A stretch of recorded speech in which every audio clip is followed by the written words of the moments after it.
Thank you for being here, and thanks to Robert for making the arrangements. There are some things that, as participants, you need to be aware of, and let's say also a few house rules.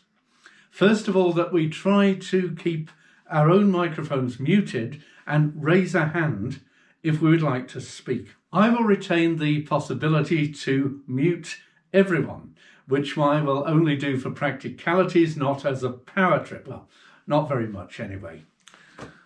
So some things about today, first of all about myself, so that you can know where I'm coming from, and you can make an informed decision about whether you take any notice of what I say.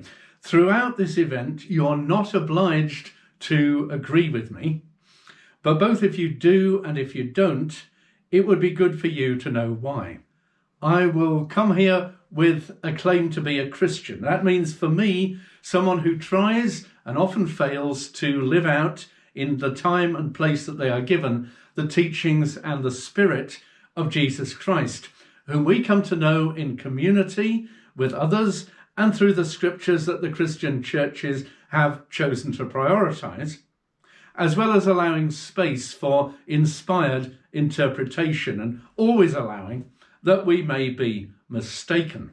I have travelled on behalf of my own church to international conferences in Jamaica, Samoa, Brazil and Thailand, and yes, Zimbabwe, and I long ago encountered people there whose homelands were under imminent threat from changing climate and rising sea levels.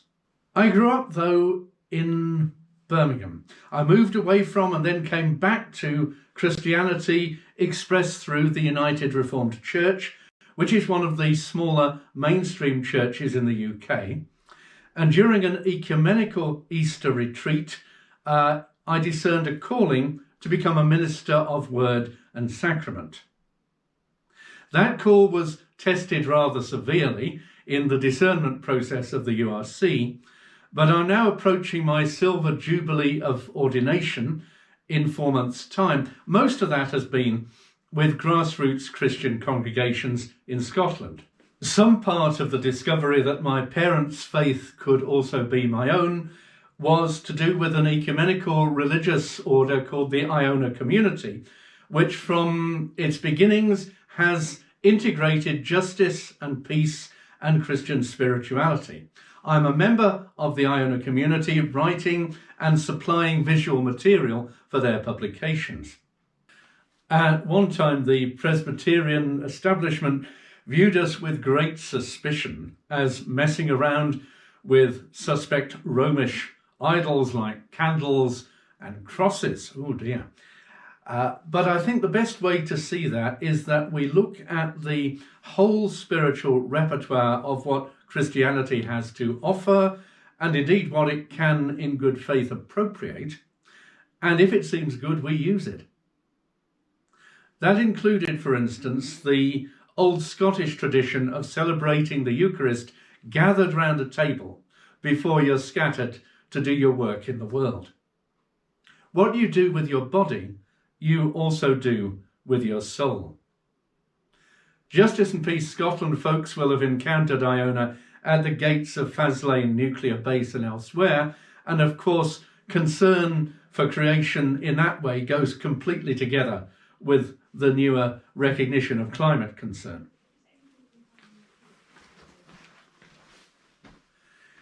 It's the United Reformed Church, though, which has gifted the post of environmental chaplain to work ecumenically with the churches of Scotland, exploring and encouraging what the Spirit is saying to the churches today, and very much bringing out of your treasure things both new and old. When Pope Francis's encyclical Laudato Si came out, I was asked to review it for the UK magazine of the United Reformed Church. So I've been living with it for quite some while. And of course, I've revisited it, not least because this document remains the most prominent mainstream Christian document nurturing the wholeness of Christian faith and reassuring us of its extreme relevance in times of trial. Quite usefully, I think, Laudato Si has become shorthand for faith-based environmental activism, not for reinventing the church, but perhaps for recycling and repurposing it. A Laudato Si issue is not anymore in the first instance just one which insists on direct study of the text. And this is what I'm most interested in hitching a lift on today, the spirit of it, rather than necessarily the letter. Nonetheless, the text does give and encourage examples of making the most of what you yourself have at your disposal. And guess what? That also includes Christian theology. Churches love to talk about the kingdom of God, of which Jesus said it has come close. And some would read that as close and within your reach. Some scholars and preachers prefer to talk of the reign of God, which can be glimpsed wherever God's will of justice and peace for all creation comes close. I like to pick that up and run with it a bit, particularly as, in the words of Jesus, the other thing that comes close is catastrophe and disaster. I no longer feel uneasy that our appreciation of the meaningfulness of the gospel actually does seem to grow in step with our awareness of the signs of the times.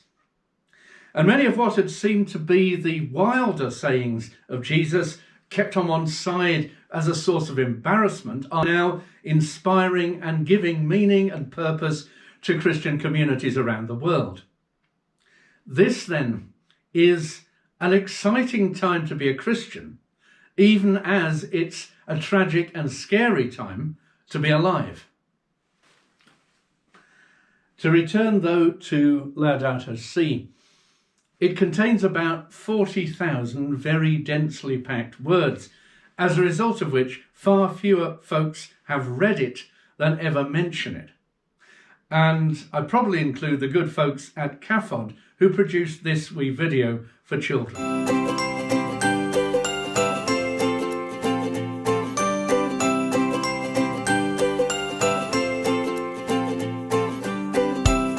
Pope Francis has written a letter addressed to every person on this planet, asking us all to protect the earth, our common home. In the letter, he says, "The earth is God's gift to us. It is full of beauty and wonder.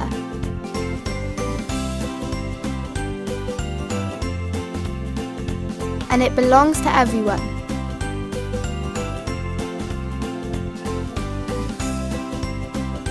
But what we see today is that our common home has never been so hurt and mistreated.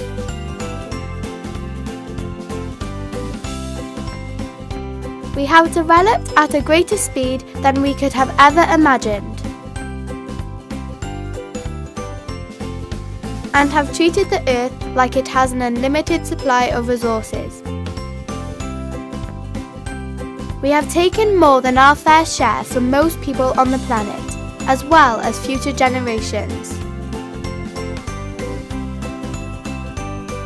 We have cut down the earth's natural forests, polluted the earth's waters, its land and its air. The earth, our home, is beginning to look more and more like an immense pile of filth.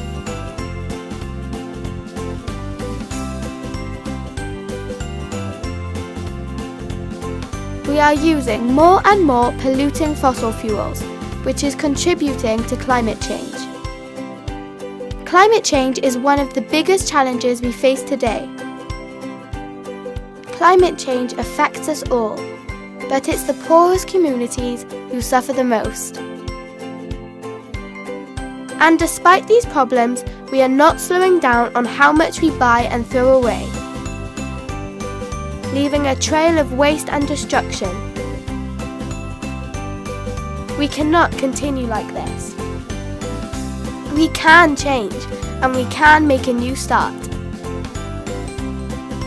The whole human family needs to work together to care for our planet Earth, so that we can sow beauty, not pollution and destruction.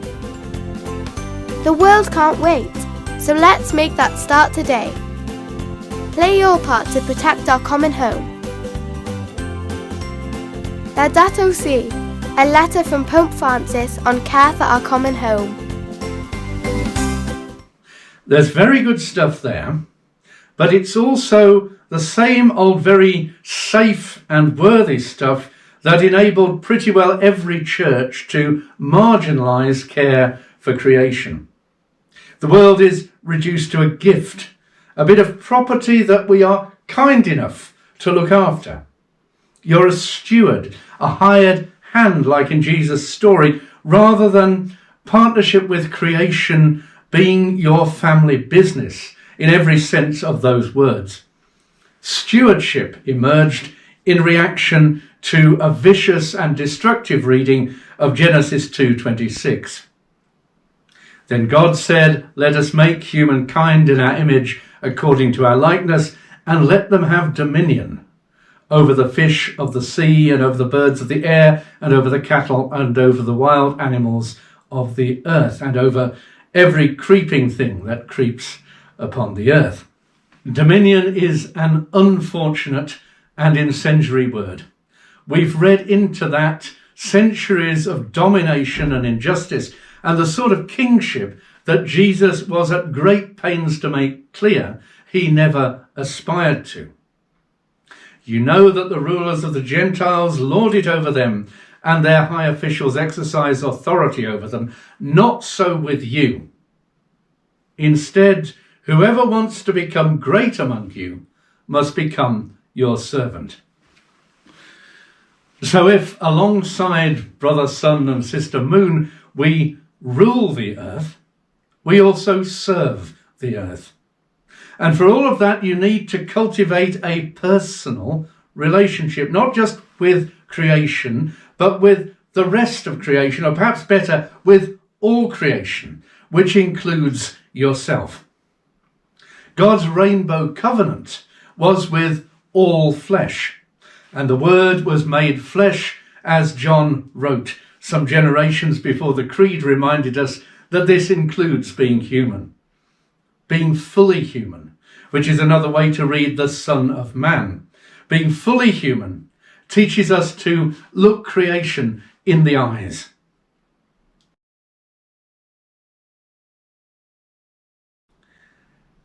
In the opening paragraphs of Laudato Si, which is where the title comes from, this is taken still further. It's an old treasure newly brought out of the box, and as radical and empowering as any poetry could be. Perhaps read that with me. Laudato Si, mi Signore. Praise be to you, my Lord.